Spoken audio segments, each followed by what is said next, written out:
2x2 portal surrounded by pretty flowers. A familiar sight to all Minecraft fans. An experience I am yet to have for myself. Will you take the plunge with me? Perfect. Then let's take the plunge into the Twilight Forest.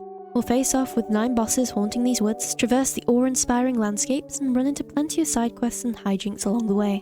My name is J Studios, and I do hope you enjoy this little tale. Our story begins like all the good ones do, by punching wood and assaulting defenseless animals. Instead of throwing myself straight into the Twilight Forest, I figured I'd start normally in the overworld, so I can gather some basic materials such as wood, coal, iron. Have you seen how high frogs can jump? Look at them! I haven't seen these bad boys in the wild before, so they give me a little bit of a fright. After a fulfilling day of flower picking and running in circles, we rest our head on our sleeping bag. I've added a few quality of life mods like this map and backpacks in the sleeping bag in order to make my life easier, and I'll have the full mod list in the description below. The next day I followed the coast around to a savannah village which I pillaged for all it was worth, which wasn't much. But at least I have bread for days.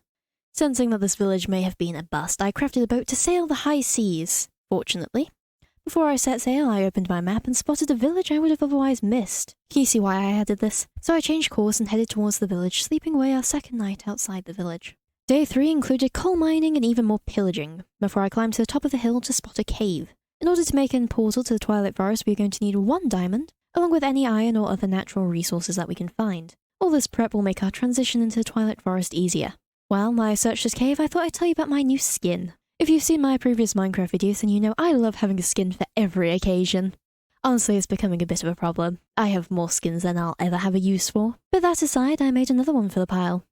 A fun adventure skin based loosely off these images from Pinterest. Honestly shocked that I've never made this kind of fantasy skin before, but better late than never. Finding just these few reference pictures was a struggle. People said Pinterest was overrun with AI, but I didn't realize just how bad it had got until I went looking for something like this. So if you have any recommendations for sites similar to Pinterest with less AI, then please let me know. Here we have it, the item we've been searching for, conveniently cutting me off before I go on a full anti-AI rant. Now I could have stopped here, but I believe in greed and decided to keep on going on the off chance I could find some more.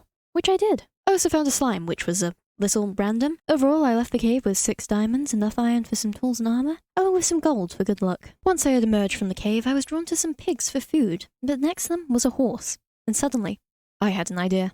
Despite being a forest, the Twilight Forest is pretty flat, and in order to find all the dungeons we will have to traverse a long distance. So what if I got a horse? I don't tend to own horses in Minecraft, as the usual terrain makes them hard to use and results in journeys taking longer with them than without them. But maybe, just this once, I would have the perfect opportunity to use a horse. So I tamed the horse, and put the saddle I got from the village on it. Don't get too attached to this horse though. With the help of my new trusty steed, I returned to the village to wait for night. A backpack requires 4 string. I do not have 4 string. I had 1 string, which I foolishly left in the depths of that cave. Acquiring the 4 string was pretty easy. I forget how easy regular mobs are in normal mode and when they're unchanged by mods.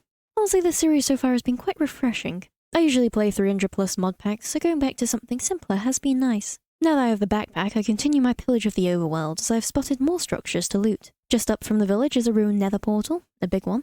The chest contained a god apple that I've put away for safekeeping. Even further up from the nether portal is a shipwreck with so many turtles next to it. Why are there so many turtles? I have never seen this many together naturally. I thought they only spawned in like 2s or 3s. Near the shipwreck was a village, and even further up from there is a shipwreck and another village. So more wheat and such for me. That village I went to had a waystone, so I grabbed that one and went back to the first village in the savannah to grab their waystone. On my way back, I stopped at my chest to upgrade my backpack and sleep away whichever day we're on now. I want these waystones so I can have one for my base and one for somewhere else in case I get into trouble and need to make a quick getaway. While doing this, I saw more horses. While observing them, as I often do, I noticed that one seemed quicker than my first. I approached the horse, and after much persuasion I tamed the horse. For I am a cruel woman who values stats above all else. This horse was to be my new steed. After giving my old horse abandonment issues, I began to make my portal, forgetting that I need water for that, and that I don't have a bucket. After rectifying this, I dug the hole, added the water, surrounded it with blue orchids I got from the swamp as they're my favourite flower, and finally I chucked the diamond in. The lightning struck, and our adventure can now truly begin. Once I get my horse through the portal. Yeah, I can't do anything cool, I always ruin it with dumb stuff like this. But the horse got through fine, as did I. Welcome to the Twilight Forest. Who knows what adventure awaits us here? First things first is to dump my valuables in a chest, as running around strange new lands with them doesn't seem like my smartest plan. Using my genius horse strategy, I mapped out the surrounding area. The massive lich tower right next to the portal is easy enough to find. but there's also a snow biome to the west of us, a dark forest to the southeast of us, and the final plateau is nearby along with a swamp a bit further ahead. Luckily for us, there are 2 Naga areas near us. This will be the first creature that we slay. Twilight Forest has a very linear progression. We must kill one boss to unlock the next area and gain the supplies we need to defeat the next one. Rinse and repeat until we reach the final castle. I also learned that the horse strategy was not as good as I thought it would be, so I fell down a hole. Got some diamonds out of it though. Also rivers. They are a thing. As much as I would like to, we cannot jump straight into the Naga fight. We must first do some prep work. This includes returning to the overworld already to kill more spiders, and herding chickens into a hole. Exciting, isn't it? Also ignore the horseman, he's happy there. While staring at my chickens, I realised this would take way too long to get arrows from them. So I once again consulted my trusty map where I spotted a maze. So I headed there and slayed the wolves and spiders for the loot. The loot wasn't amazing, but this wasn't a particularly difficult dungeon. The mobs are fairly weak and the maze is simple. But I did get a golden apple out of it along with the arrows I was after. A cool thing about these mazes is that you can't cheese it. The bushes that make up its walls are a special type of leaves that will damage you if you stand on them. I think it's a nice touch. Shows how much thought went into such a small dungeon. Heading back from the maze, I beat up these skeleton guys for potatoes. Once I had returned home, I used one of my 2 diamond toes I got from that maze to set up a small farm, namely to provide seeds for my chickens. I then used my bonus diamonds that I got from falling down that hole to craft a sword. I do have Spartan weaponry in this mod pack as it applies some new weapons to the Twilight Forest ores. But instead of making something cool, I just made a basic sword. Eagle-eyed viewers may have spotted Farmer's Delight plants in my inventory. This is because there is a Twilight Forest add-on for it.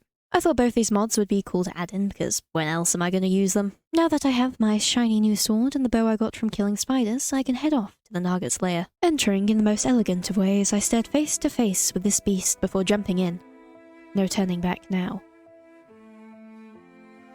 The first stage of the fight is simple. The Naga will circle you before charging. Holding a shield up will stun it, allowing you to get some free hits in.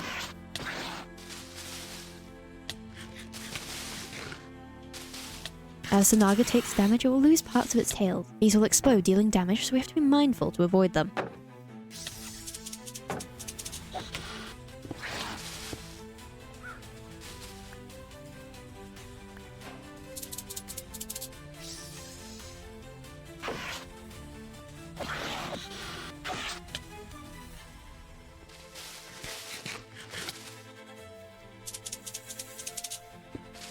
With each segment lost, the Naga will gain speed.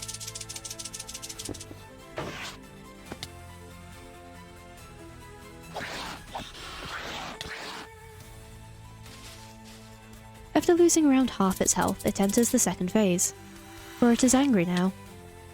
The shield stuns no longer work, and it's a lot quicker.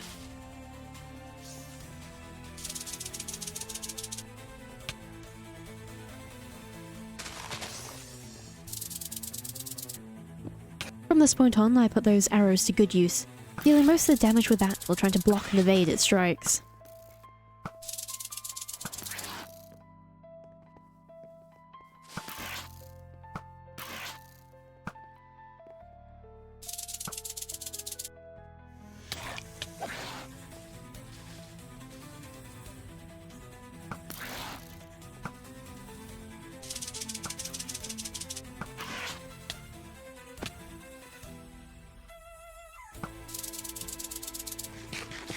Until I finally land the last hit, killing the serpent for good.